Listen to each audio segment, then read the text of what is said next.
இறை இயேசுவில் பிரியமுள்ள மாதா தொலைக்காட்சியின் அனைத்து நிகழ்ச்சிகளையும் ஆவலோடு பார்த்து கொண்டிருக்கிற அன்பு நேயர்கள் அனைவருக்கும் இனிய இரவு வணக்கம்.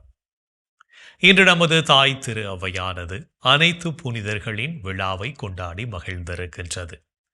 மாதா தொலைக்காட்சியின் சார்பாக உங்கள் ஒவ்வொருவருக்கும் திருவிழா வாழ்த்துக்களை தெரிவித்துக் கொள்வதோடு இன்றும் ஓர் அருமையான சிந்தனையை தான் நான் உங்களோடு பகிர்ந்து கொள்ள ஆசைப்படுகிறேன்.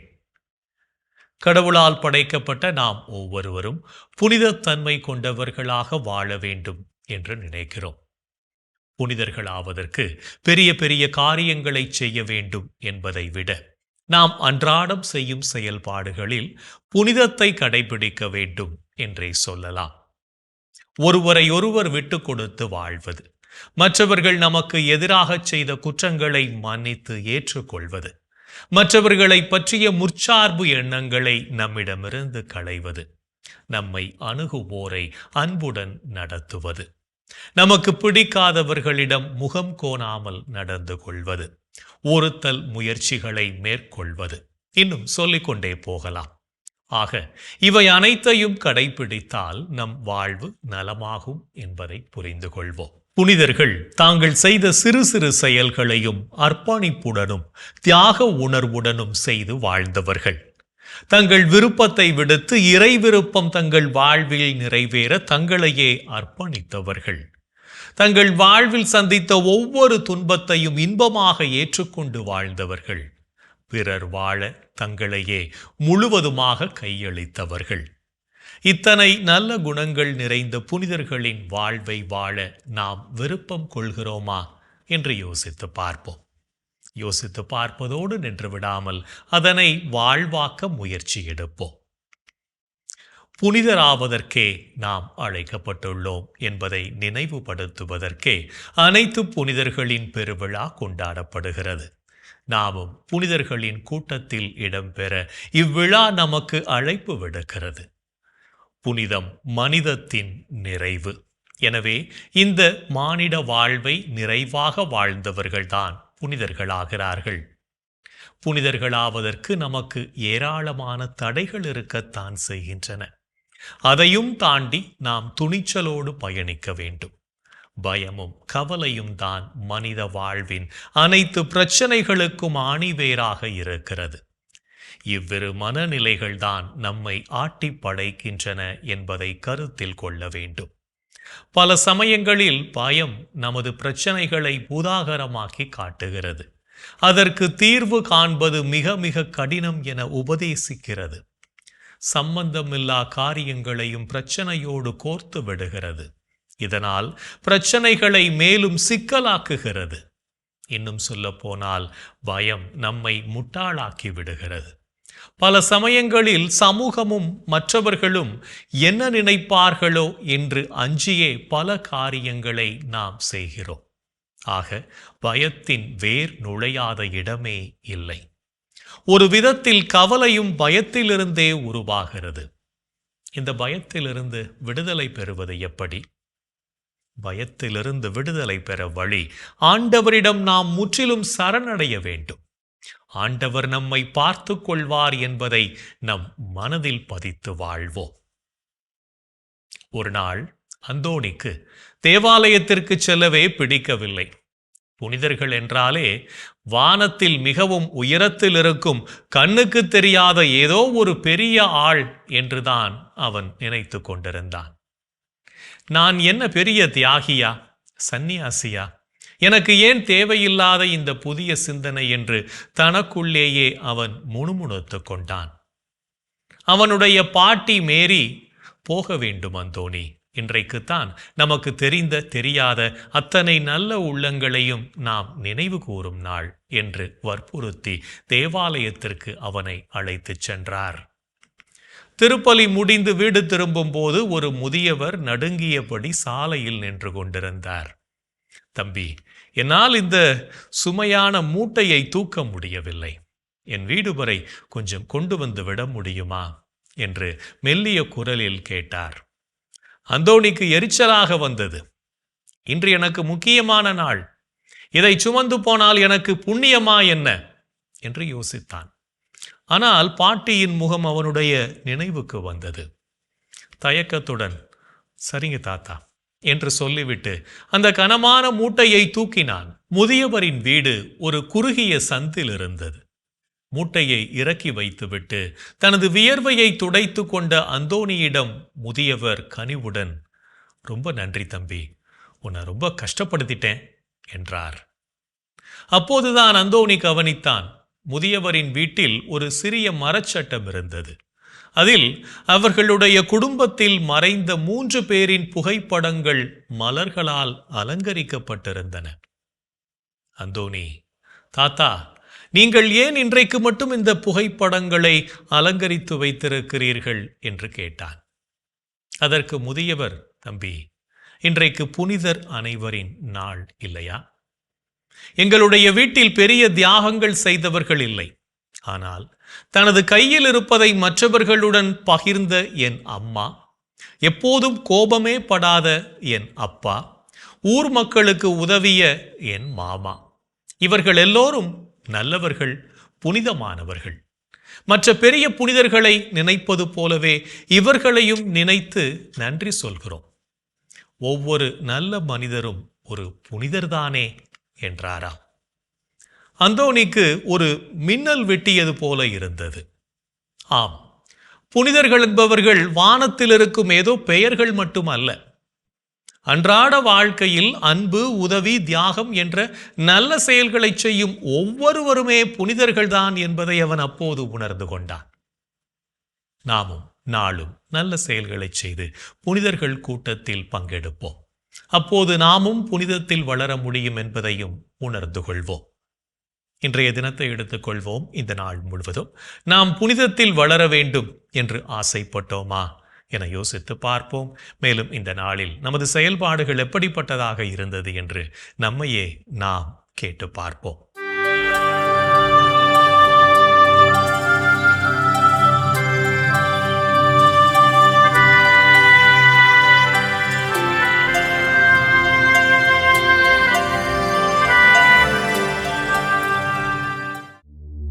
இன்று நீங்கள் உங்கள் மனதை தூய்மையுடன் வைத்துக் கொண்டீர்களா?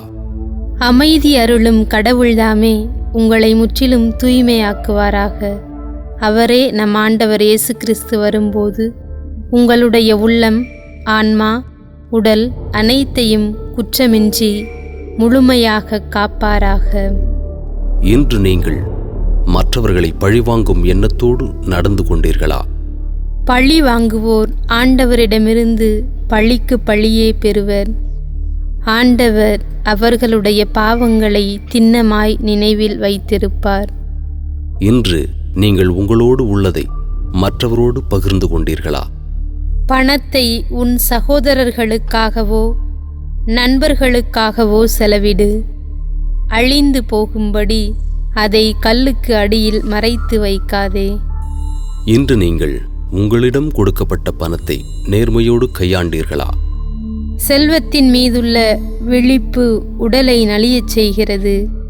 அதை பற்றிய கவலை உறக்கத்தை துரத்தியடிக்கின்றது.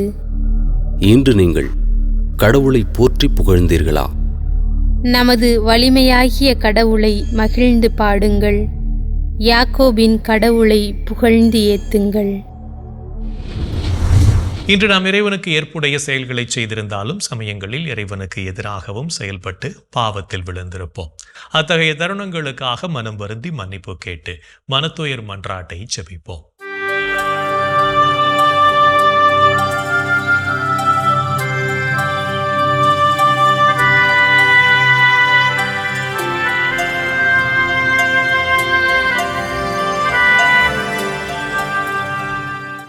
எல்லாம் வல்ல இறைவனிடமும் சகோதர சகோதரிகளே உங்களிடமும் நான் பாவி என ஏற்றுக்கொள்கிறேன். ஏனெனில் என் சிந்தனையாலும் சொல்லாலும் செயலாலும் கடமையில் தவறியதாலும் பாவங்கள் பல செய்தேன். என் பாவமே, என் பாவமே, என் பெரும் பாவமே. ஆகையால் எப்போதும் கன்னியான புனித மரியாவையும் வானதூதர் புனிதர் அனைவரையும் சகோதர சகோதரிகளே உங்களையும் நம் இறைவனாகிய ஆண்டவரிடம் எனக்காக வேண்டிக்கொள்ள மன்றாடுகிறேன். ஆமேன். மனத்துயர் மன்றாட்டை செபித்ததன் வழியாக இறைவனிடமிருந்து மன்னிப்பை பெற்றிருப்போம் என்ற நம்பிக்கையோடு இறை வேண்டலில் இணைவோம்.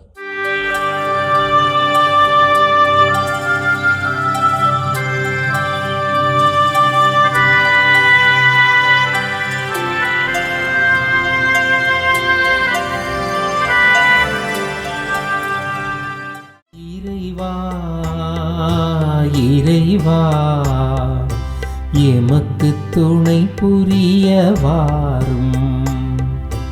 ஆண்டவரே, எமக்கு துணை புரிய விரைந்து வாரும். தந்தைக்கும் மகனுக்கும் தூய ஆவியாருக்கும் மாட்சி உண்டாவதாக. தொடக்கத்தில் இருந்தது போல் இப்பொழுதும் எப்பொழுதும் என்றென்றும் இருப்பதாக.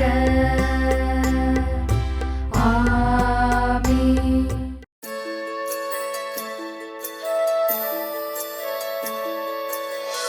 போயது பொழுது புகுந்தது இரவு, தூயனை உனது பொன்னடி தொழுதோ. நேயமையெல்லாம் ஏதமும் நீக்கி நீயமையாண்டு காத்தருளையா. கனவுகள் துயில் வழி காணுதல் வேண்டாம், கனவிருள் பூதமும் கண்ணுரல் வேண்டாம். சினமுறு பகைவர் முரணலாம் வெல்வார், ஈனமும் உடலில் அணுகிடாது அருள்வார். ஆதியம் தந்தாய் அருள் புரிவீரே, அமலன மகனே அருள் புரிவீரே. ஜோதியே உருவாம் தூயாவியாரே, தொழுதனம் உமதடி அருள் புரிவீரே. ஆமென், ஆமென், ஆமென்.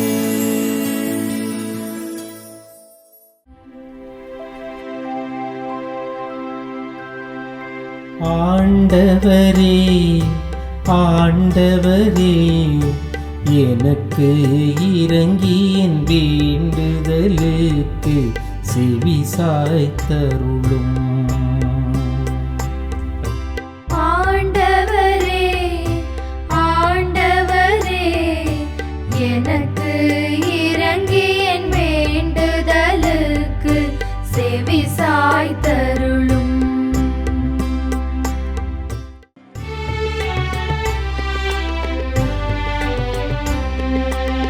எனக்கு நீதி அருள்கின்ற கடவுளே, நான் மன்றாடும்போது எனக்கு பதிலளித்தருளும். நான் நெருக்கடியில் இருந்தபோது நீர் எனக்கு துணை புரிந்தீர். இப்போதும் எனக்கு இறங்கி என் வேண்டுதலுக்கு செவி சாய்த்தருளும். மானிடரே, எவ்வளவு காலம் எனக்குரிய மாட்சிக்கு இழுக்கை கொண்டு வருவீர்? எவ்வளவு காலம் வெறுமையை விரும்பி பொய்யானதை நாடே செல்வீர்? ஆண்டவர் என்னை தம் அன்பனாய் தேர்ந்தெடுத்துள்ளார் என்பதை அறிந்து கொள்வேன். நான் மன்றாடும் போது அவர் எனக்கு செவி சாய்க்கின்றார். சினமுற்றாலும் பாவம் செய்யாதீர். படுக்கையில் உங்கள் உள்ளத்தோடு பேசி அமைதியாயிருப்பீர். முறையான பலிகளை செலுத்துவீர். ஆண்டவரை நம்புவீர். நலமானதை எங்களுக்கு அருள யார் உள்ளர் என கேட்பவர் பலர். ஆண்டவரே, எங்கள் மீது உம் திருமுக ஒளி வீசச் செய்யும். தானியமும் திராட்சையும் நன்கு விளையும் காலத்தில் மக்கள் அடையும் மகிழ்ச்சியை விட மேலான மகிழ்ச்சியை நீர் என் உள்ளத்திற்கு அளித்தீர். இனி நான் மனது அமைதியுடன் படுத்து உறங்குவேன். ஏனெனில் ஆண்டவரே, நான் தனிமையாக இருந்தாலும் நீரே என்னை பாதுகாப்புடன் வாழச் செய்கின்றீர். தந்தைக்கும் மகனுக்கும் தூய ஆவியாருக்கும் மாட்சி உண்டாவதாக. தொடக்கத்தில் இருந்தது போல் இப்பொழுதும் எப்பொழுதும் என்றென்றும் இருப்பதாக. ஆமென். ஆண்டவரே, ஆண்டவரே, எனக்கு இரங்கி என் வேண்டுதலுக்கு செவி சாய்த்தருளும். ஆண்டவரே, ஆண்டவரே, எனக்கு இரங்கி என் வேண்டுதலுக்கு செவி சாய்த்தருளும். இரவு நேரங்களில் ஆண்டவரை போற்றுங்கள். இரவு நேரங்களில் ஆண்டவரை போற்றுங்கள்.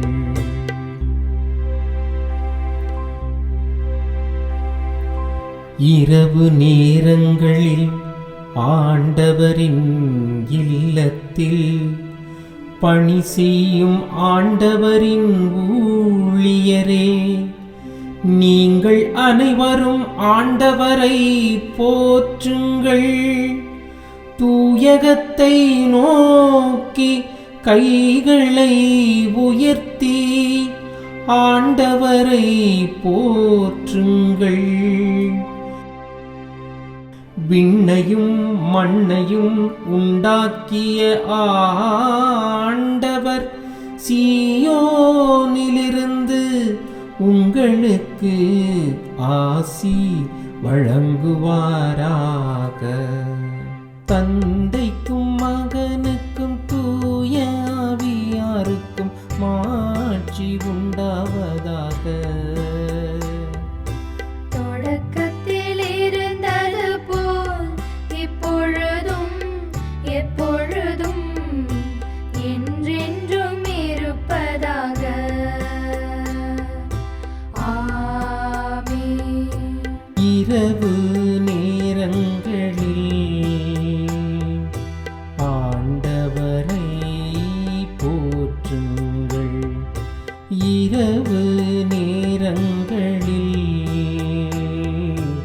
ஆண்டவரை போற்றுங்கள். இறைவனின் உடனிருப்பு இந்த இரவு பொழுதிலும் நம்மை பாதுகாத்து வழிநடத்தும் என்ற நம்பிக்கையை இறை வேண்டலின் வழியாக பெற்றுக்கொண்ட நாம் இப்போது நாளைய வாசகங்களுக்கு செவிமடுப்போம்.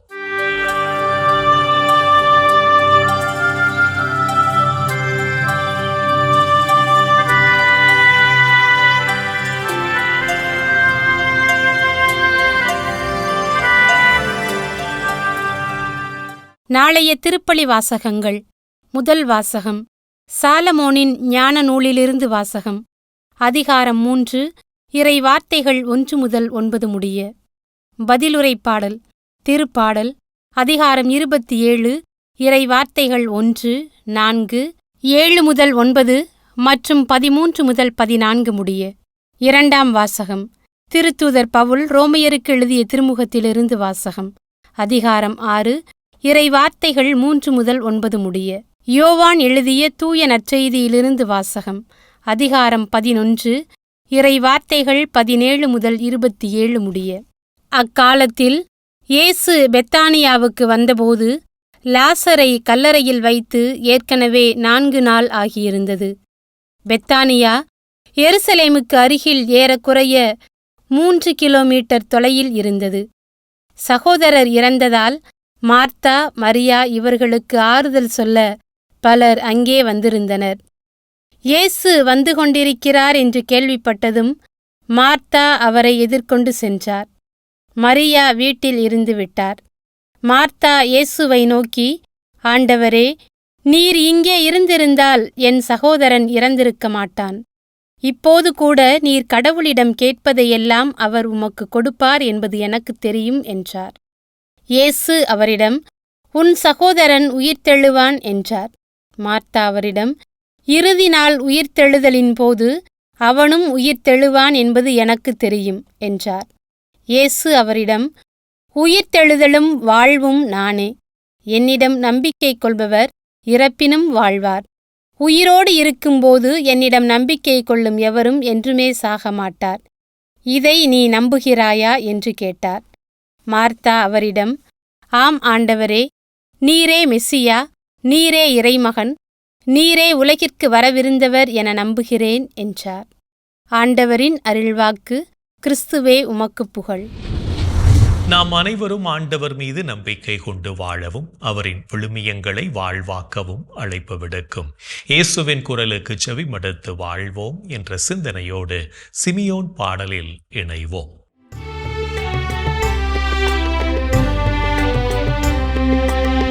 ஆண்டவரை நாங்கள் விழித்திருக்கும் போது எங்களை காத்தருளும். நாங்கள் தூங்கும் போது எங்களை பாதுகாத்தருளும். இதனால் கிறிஸ்துவோடு விழித்திருந்து அவரோடு அமைதியில் இளைப்பாறுவோம். ஆண்டவரே, நாங்கள் விழித்திருக்கும் போது எங்களை காத்தருளும். நாங்கள் தூங்கும் போது எங்களை பாதுகாத்தருளும். இதனால் கிறிஸ்துவோடு விழித்திருந்து அவரோடு அமைதியில் இளைப்பாறுவோம். சிமியோன் பாடல். ஆண்டவரே, உமது சொற்படி உம் அடியான் என்னை இப்போது அமைதியுடன் போகச் செய்கிறீர். ஏனெனில் மக்கள் அனைவரும் காணுமாறு நீர் ஏற்பாடு செய்துள்ள உமது மீட்பை என் கண்கள் கண்டுகொண்டன. இம்மீட்பே பிற இனத்தாருக்கு வெளிப்பாடு அருளும் மொழி. இதுவேவும் மக்களாகிய இஸ்ராயேலுக்கு பெருமை. இஸ்ராயேலுக்கு பெருமை. தந்தைக்கும் மகனுக்கும் தூய ஆவியாருக்கும் மாட்சி உண்டாவதாக. தொடக்கத்தில் இருந்தது போல் இப்பொழுதும் எப்பொழுதும் என்றென்றும் இருப்பதாக. ஆமென். ஆண்டவரை நாங்கள் விழித்திருக்கும் போது எங்களை காத்தருளும். நாங்கள் தூங்கும் போது எங்களை பாதுகாத்தருளும். இதனால் கிறிஸ்துவோடு விழித்திருந்து அவரோடு அமைதியில் இளைப்பாறுவோம். ஆண்டவரே, நாங்கள் விழித்திருக்கும் போது எங்களை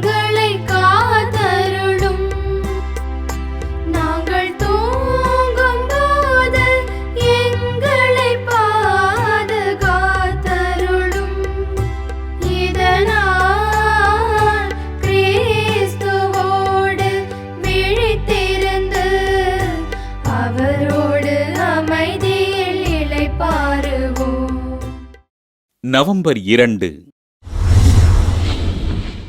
அனைத்து ஆன்மாக்களின் நினைவு நாள்.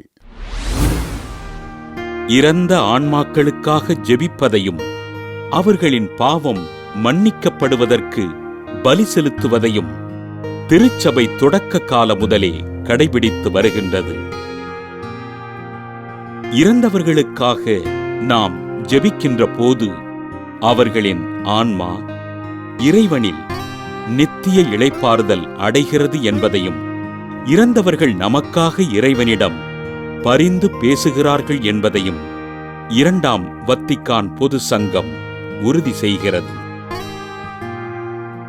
விண்ணகத்தில் இருப்போர் கிறிஸ்துவோடு நெருங்கி ஒன்றித்திருப்பதால் திருச்சபை முழுவதையும் அவர்கள் தூய்மை நிலையில் உறுதியாக வலுப்படுத்துகின்றனர் எனவும், மக்கள் கடவுளுக்கு செலுத்துகின்ற திருவழிபாடுகளை அவர்கள் மேன்மையுறச் செய்கின்றனர் எனவும் திருச்சபை பதிவு செய்கின்றது. கிபி 962ஆம் ஆண்டு க்ளூனியில் வாழ்ந்த புனித ஒடில்லோ அவர்கள் நவம்பர் 2ஆம் தினத்தை இறந்து போன விசுவாசிகளுக்கு ஒப்புக் கொடுத்து அவர்களுக்காக திருப்பலி நிறைவேற்ற இம்முறை பரவலாக்கப்பட்டது. கிபி 10ஆம் நூற்றாண்டுகளில் ஐரோப்பிய நாடுகளிலிருந்த துறவு மடங்களில் அனுப்பி வைக்கப்பட்ட அனைத்து ஆத்துமாக்களின் நினைவு தினம் கிபி 14ஆம் நூற்றாண்டு முதல் அகில உலக கத்தோலிக்க திருச்சபை முழுவதும் கொண்டாடப்படுகின்றது. முதலாம் உலகப் போரில் மக்கள் அதிக அளவில் இறந்து போனதினைக் கண்ட அன்றைய திருத்தந்தை 15ஆம் ஆசீர்வாதப்பர் கிபி 1915ஆம் ஆண்டு இப்போரில் மரணமடைந்த மக்களுக்காகவும் போர் வீரர்களுக்காகவும் திருப்பலி ஒப்புக் கொடுக்கும்படி குருக்களை அறிவுறுத்த, குருக்கள் திருப்பலி நிறைவேற்றி உருக்கமோடு ஜெபித்தார்கள். நவம்பர் 2ஆம் தினமாகிய இன்று ஒவ்வொரு குருவும் இறந்த ஆன்மாக்களுக்காகவும் மக்களின் கருத்துக்களுக்காகவும் திருத்தந்தையின் கருத்துக்களுக்காகவும் 3 திருப்பலிகளை நிறைவேற்றி ஒப்புக் கொடுக்கிறார்கள். நம் திருச்சபை இறந்து போன ஆன்மாக்களுக்காக இன்று மட்டுமல்ல, இந்த நவம்பர் மாதம் முழுவதும் ஜெபிப்பதற்கு நமக்கு அழைப்பு விடுக்கின்றது. அனைத்து ஆன்மாக்கள் நினைவு தினத்தை கொண்டாடுகின்ற நாம், நமது குடும்பத்தில் இறந்த ஆன்மாக்களுக்காகவும் யாரும் நினையாத ஆன்மாக்களுக்காகவும் ஆண்டவர் இயேசுவிடம் உருக்கமோடு ஜெபிப்போம். நாளைய தினம் மற்றவர்கள் செய்யக்கூடிய நற்செயல்களை பாராட்டி மகிழ்வோம். என் அன்பு சகோதர சகோதரிகளே, கடவுளின் இரக்கம், கடவுளின் அன்பு அளவற்றது. அவர் ஒவ்வொரு நாளும் இரக்கத்தால் நம்மை வழிநடத்தி கொண்டிருக்கிறார் என்பதை இன்றைக்கும் நாம் அறிந்திருப்போம், புரிந்திருப்போம். அவருடைய இரக்கத்திற்காய் கடவுளுக்கு நாம் நன்றி சொல்வோம். என் அன்பு சகோதரனை சகோதரி, இந்த தினத்திலே ஏழை எளியவர்களுக்காக, ஆதரவற்றவர்களுக்காக, ஒடுக்கப்பட்ட அனாதைகளுக்காக நாம் கண்ணீரோடு மன்றாடுவோமா? எங்கள் அன்பை உருவான இயேசு ஆண்டவரே, இதோ ஏழைகளை நீர் தேடி வந்தீர், ஏழ்மையில் நீர் பிறந்தீர் ஆண்டவரே. ஒதுக்கப்பட்ட மக்களுக்காய் உண்மையே நீர் கையளித்தீர். ஓரம் கட்டப்பட்ட மக்களை நீர் தேடி சென்று அவர்களை ஆசீர்வதித்தீர். இவர்களை குறித்து நாங்கள் சிறப்பாக நற்செய்தியில் வாசித்திருக்கிறோம். ஆம் ஆண்டவரே, இன்றைய சமூகத்திலே ஏழைகளாய், அனாதைகளாய், ஒதுக்கப்பட்டவர்களாய், ஓரம் கட்டப்பட்ட மக்களை எல்லாம் எண்ணி பார்க்கிறோம். ஆண்டவரே, இவர்களை எல்லாம் நீர் ஆசீர்வதியும் ஐயா. இவருடைய தேவைகளை நிறைவேற்றும் ஐயா. ஆண்டவரே, நாங்களும் இவருடைய வாழ்க்கையில் ஏற்படுகின்ற எல்லா விதமான தேவைகளையும் நாங்கள் எண்ணி பார்த்து எங்களால் முடிந்தவரை தாராள உள்ளத்தோடு இவர்களுக்காய் உதவக்கூடிய நல்ல மனதை, பரந்துபட்ட பார்வை, தாராள எண்ணத்தை எங்களுக்கும் தாருமையா. எங்கள் அன்பு தாயே, ஆரோக்கிய அன்னையே, முத பிள்ளைகளாகிய ஏழைகளுக்காக பரிந்து பேசுங்கள் அம்மா. இந்த ஜெபங்களை எங்கள் ஆண்டவராகிய இயேசுவே வல்லமையான திருநாமத்தின் வழியாக கெஞ்சி மன்றாடுகிறோம். ஆமென். என்று வாழும் உயிருள்ள இறைவன் தந்தை, மகன், தூய ஆவியார் நாம் அனைவரையும் நிறைவாக ஆசீர்வதிப்பாராக. ஆமென். இந்த ஜெபத்தின் வழியாக இறை அருளும் ஆசியும் நம்மீது நிறைவாக பொழியப்பட்டிருப்பதை உணர்ந்திருப்போம். இறை ஆற்றலும் வல்லமையும் என்றும் நம்மில் தங்கும். அன்னை மரியாவும் நமக்காக இறைவனிடம் பரிந்து பேசி நம்மை கரம் பிடித்து வழி நடத்துவார் என்ற நம்பிக்கையோடு அவரின் துணை வேண்டி இந்த நிகழ்வை நிறைவு செய்யலாம். Good night.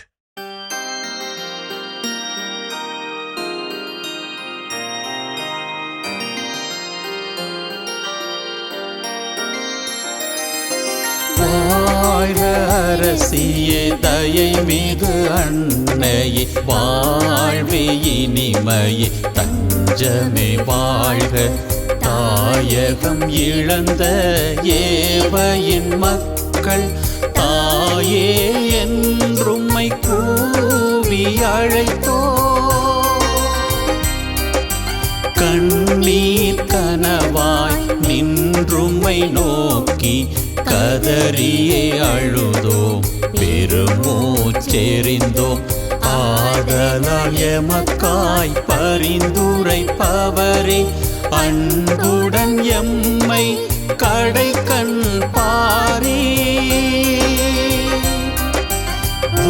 திருவயிற்றின் கனியாம் இயேசுவை இம்மை வாழ்வின் இறுதியில் காட்டுவின் கருணையின் உருவே, தாய்மையின் கனிவே, இனிமையின் அன்னை மரியா